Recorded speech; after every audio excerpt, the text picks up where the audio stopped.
கடையில் கிடைக்கிற மாதிரியே சூப்பரான சாஃப்டான லட்டு வீட்லேயே செய்யலாம். எப்படி செய்யலான்னு பார்க்கலாமா? கடலை மாவுலாம் இல்லை, கடலை பருப்பில் தாங்க செஞ்சது இது.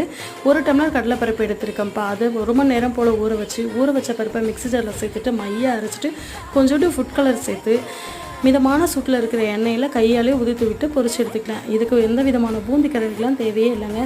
பொரிச்சு வச்சுருக்க பூந்தியை ஆற வச்சு குறப்பாக அரைச்சி எடுத்து வச்சுருக்கேன் மிக்ஸி ஜாரில் சேர்த்து. இப்போ சைடு பை சைடு வந்துட்டு பாகு ரெடி பண்ணுறதுக்காக 1/2 கிளாஸ் தண்ணி 1 கிளாஸ் சர்க்கரை சேர்த்து நல்லா கலந்து விட்டு ஒரு கம்பி பதம் வந்தோன்னே கொஞ்சோண்டு ஏலக்காய் தூளும் பொடிச்சு வச்சுருக்க பூந்தியும் சேர்த்து நல்லா மிக்ஸ் பண்ணி எடுத்துக்கலாம். அளவுகள் எல்லாம் ஒரே டம்ளரில் தாங்க எடுத்திருக்கேன். நல்லா மிக்ஸ் பண்ணி விட்டு கலந்து விட்ட பிறகு இதை ஒரு பிளேட்டில் போட்டு ஆற வச்சுட்டு 3 ஸ்பூன் நெய் 10 முந்திரி 15 திராட்சை சேர்த்து பொரிச்சு இதில் அப்படியே கொட்டி விட்டு கலந்து விட்டு கை பொறுக்கிற பதம் வந்தோடனே சின்னதாக பெருசாக நமக்கு பிடிச்ச சைஸில் பிடிச்ச மாதிரி உருண்டைகளாக பிடிச்சி எடுத்தா சூப்பரான லட்டு ரெடிங்க. ஓகே பாய், தேங்க்ஸ் ஃபார் வாட்சிங். வீடியோ பிடிச்சிருந்தா சப்ஸ்கிரைப் பண்ணிக்கோங்க.